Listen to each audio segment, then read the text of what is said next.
Memang perlu dipahami apa yang terjadi terakhir ini sebetulnya kan rentetan dari apa yang udah terjadi ya dari akhir tahun 2022. Kita memang udah ngelihat bahwa harga yang kemarin itu udah ketinggian. Oleh karena itu akan ada koreksi ya. Kemarin itu kan overshoot.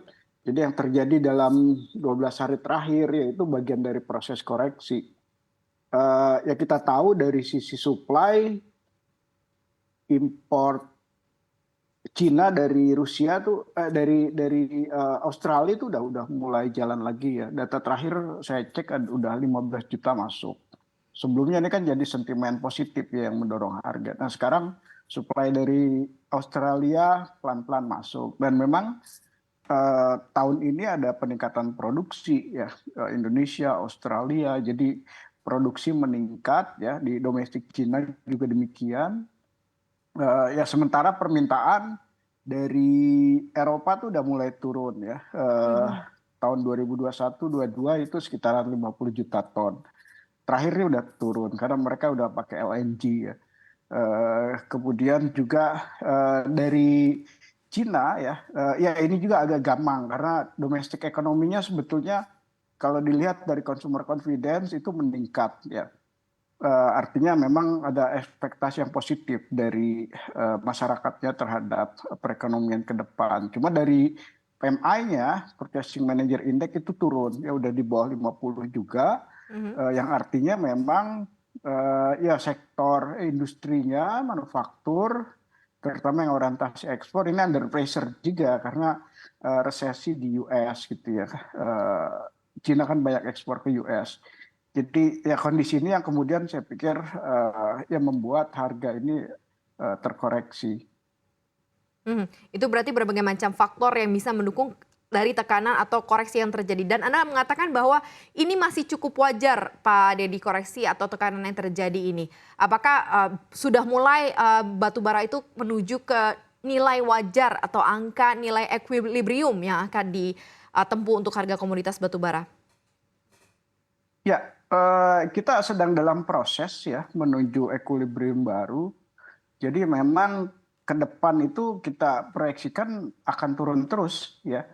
Kalaupun ada peningkatan beberapa saat ya seminggu atau sehari 2 hari itu ya proses dinamika di market aja.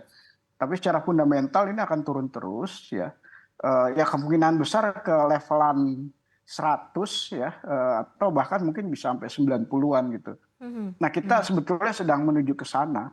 Jadi ya kita kembali ke periode sebelum COVID ya. Apa yang terjadi sekarang kan eh, kita sedang mengalami proses normalisasi walaupun masih ada support ya Mhm.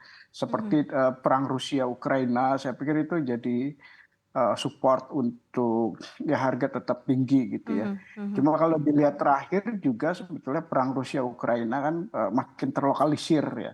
Mhm. Ya perdagangan pelan-pelan jalan gitu ya. Jadi ya secara ekonomi eh, tidak terlalu mengganggu dan juga ekspektasinya tuh udah terukur gitu terkait dengan perang resiko-resikonya ke depan apa. Nah Oke, ini proses normalisasi baik. demikian. Ini proses normalisasi yang terjadi ya. Kalau kita coba kaitkan dengan kondisi lain di luar misalnya memang karena proses normalisasinya. Contohnya misal seperti tadi juga saya sudah sampaikan di awal ada insiden ledakan tambang batu bara di Shanxi di China. Kemudian Hmm. juga ada beberapa faktor lain. Apakah ini juga cukup berpengaruh akhirnya nanti kepada produksi batu bara di China? Anda melihatnya seperti apa sih kalau permintaan batu bara dari China begitu ya belakangan ini di tengah kondisi pemulihan ekonomi begitu yang terjadi di China sendiri? Hmm.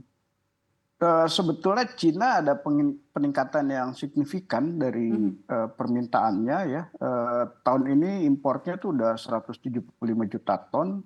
Tahun lalu di periode yang sama ya, semester pertama tuh hanya 86,9 juta ton. Jadi ya sekitaran 2 kali lipat. Jadi sudah sangat kuat sekali dari sisi permintaan. Supply juga sebetulnya dari domestiknya meningkat. Nah, insiden-insiden yang terjadi ya saya pikir tentu akan berpengaruh, tapi saya nggak expect itu akan lama gitu ya. Itu hanya gejolak yang mempengaruhi sesaat saja, karena mungkin recovery-nya biasanya kalau di Cina itu relatif cepat ya, entah bencana alam Mhm. atau ya seperti kecelakaan itu ya. Saya pikir itu akan cepat ya recovery di sektor produksinya. Mhm. Justru ini akan menjadi peluang juga begitu ya, karena permintaan batu bara sebenarnya cukup tinggi begitu ya dari China ya Pak Dendi ya. Sementara kalau Betul, kita coba betul. kaitkan dengan ancaman nih, ancaman cuaca panas, kebutuhan akan makin tingginya Iya, pasokan energi dunia, ini sejauh mana kemudian pasar di luar China, misalnya seperti India atau negara-negara lain, di tengah cuaca ekstrim ini bisa cukup mengkerek permintaan batu bara secara global? betul, betul. Jadi memang secara umum permintaan juga kuat ya dari India dan juga negara-negara berkembang di Asia Tenggara tuh seperti ya Vietnam, Thailand, Filipina ya. Jadi overall secara kuantitas memang permintaan menguat. Cuma kalau dilihat dari sisi harga, emang ada anomali ya kelihatannya bahwa ini harga tetap terkoreksi karena memang apa yang terjadi kemarin dan ya sampai saat ini ya harga itu masih terlalu tinggi gitu. Jadi Mhm. selama harga masih sangat tinggi ya produksi juga meningkat ya di Indonesia, di Australia gitu dan ya di Cina juga termasuk ya. Jadi walaupun mungkin ada support peningkatan permintaan, tapi saya pikir ya itu nggak cukup untuk mendorong harga ke level 200-an lagi. Mhm. Berarti sudah sangat tidak mungkin bahwa level 200 ini bisa terjadi di tahun ini, walaupun mungkin dengan eskalasi perang Rusia, Ukraina begitu yang masih belum selesai begitu ya, dengan kemudian juga kebutuhan energi secara global. Kan kalau kita bicara supply demand, ketika demand bertambah kan ini akan cukup bisa menjadi engine untuk penguatan harga Pak Dendi. Tapi tampaknya Anda melihat tidak akan mungkin lagi kembali Ya, ke 200. ya betul. Kita ngelihatnya memang ya dari fundamental supply demand memang jadi faktor penentu pembentukan harga. Tapi ingat juga bahwa harga juga ditentukan oleh ekspektasi dan spekulasi. Nah, Mhm, mhm. faktor spekulasi itu sebetulnya udah jauh berkurang Oke. dengan pengetatan kebijakan moneter dan juga ekspektasi karena semuanya resiko ini sudah terukur.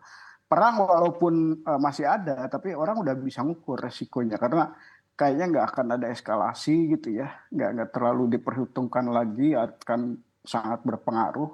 Jadi prosesnya ini udah bisa saya bilang memang kita udah eh, semuanya udah sangat predictable gitu ya.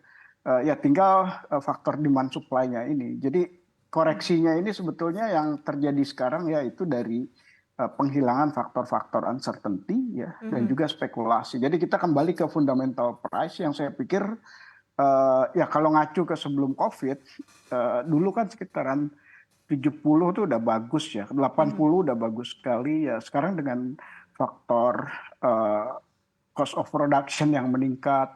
Saya duga fundamental price-nya ya sekitaran 90-an tuh udah bagus sekali.